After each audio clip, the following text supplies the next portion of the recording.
अरे हमारे शास्त्र कहते हैं, हमारे संत कह रहे हैं, बड़े भाग मानुष तन पावा। ध्यान से सुनो, हमारे शास्त्र कह रहे हैं बड़े भाग मानुष तन।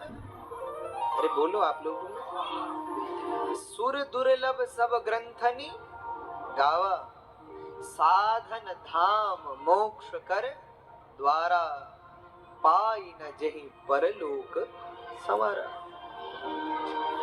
बोले मनुष्य का शरीर बड़े भाग्य से मिला है। क्यों मिला है? साधन धाम मोक्ष कर द्वारा, मोक्ष का दरवाजा है। चाहो तो मोक्ष प्राप्त कर सकते हो। हाथी बन के मोक्ष नहीं पा सकते, बैल बन के मोक्ष नहीं पा सकते हो, शेर बन के मोक्ष नहीं पा सकते हो। आजकल मुझे बड़ी हंसी आती है, लोग कहते हैं महाराज हम तो शेर हैं, शेर। तो मैंने कहा सीधा क्यों नहीं कहते कि हम पशु हैं, पशु। बात तो एक ही है। अरे ये कहना कि मैं शेर हूं और ये कहना कि मैं पशु हूं, दोनों में क्या अंतर है? शेर पशु नहीं है क्या? बड़े दुख की बात है, मनुष्य को ये कहने में गौरव नहीं हो रहा है कि मैं मनुष्य हूं। मनुष्य को ये कहने में गौरव मिल रहा है कि मैं शेर हूं। यानी उसे लगता है कि शेर ज्यादा अच्छा है मनुष्य से।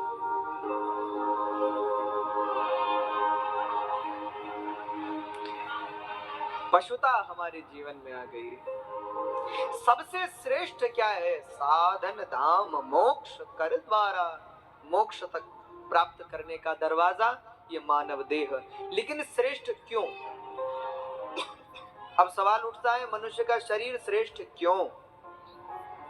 क्योंकि हम बहुत अच्छी अच्छी बिल्डिंग्स बनाते हैं, बहुत अच्छी अच्छी इमारतें बनाते हैं, बहुत अच्छे अच्छे घर बनाते हैं, क्या इसलिए?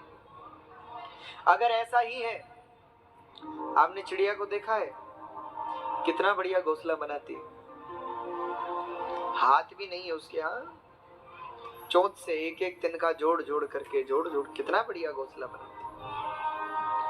और मैं तो कभी आश्चर्य में पड़ जाता हूँ बहुत पक्षियों को देखकर, उनके घोंसलों को देखकर। मुझे प्रकृति में बड़ी रुचि है, जीव जंतुओं में बड़ी रुचि है। हाँ बैठ जाओ माताओं, बैठ जाओ। मेरा आप सबसे यही निवेदन है, आप जैसे ही आए, जहां जगह मिले वहीं बैठ जाए। तो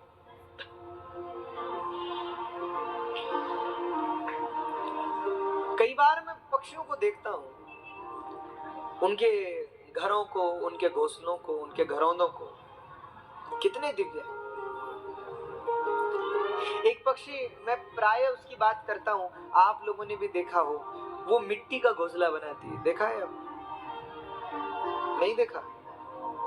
माँ शांत हो जाओ, आगे बैठ के नहीं बोलो।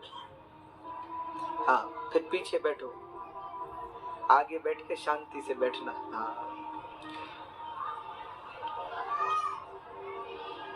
तो एक पक्षी होता है, मिट्टी का घोंसला बनाता है, गीली मिट्टी को चोंच में लेकर के आता है और ऊपर दीवार पर बनाता है, मिट्टी को इकट्ठा करता है और इतना मजबूत होता है उसका घोंसला, अपने बच्चों को अंदर रखता है।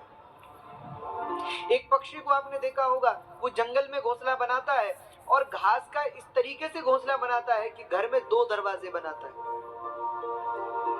एक बाहर से जो बड़ा दरवाजा दिखाई देता है, क्यों? सर्प के लिए, सांप जो होता है उसके बच्चों को खाने के लिए घोंसले में जाता है, पर वो 2 दरवाजे बनाता है। एक बाहरी दरवाजा होता है जिसे सर्प अंदर जाएगा और अंदर उसको कुछ नहीं मिलता, खाली घूम करके बाहर आ जाता है। और दूसरा जो एक छुपा हुआ नीचे से दरवाजा होता है, वहां अपने बच्चों को रखती है। कितनी बुद्धि है उसमें। अच्छा मुझे कभी लगता है कि हम लोगों को तो मकान बनाने के लिए आर्किटेक्ट की पढ़ाई करनी पड़ती है, आर्किटेक्ट बनना पड़ता है, इंजीनियरिंग सीखनी पड़ती है, तो हम बड़ी बड़ी इमारतों के डिजाइन बनाते हैं। हाँ लेकिन पक्षियों में वह कला स्वतः होती है। हमको तैरना सीखना पड़ता है, कि नहीं? पर पशु पक्षी, उनकी कहीं स्विमिंग क्लास चलती है क्या?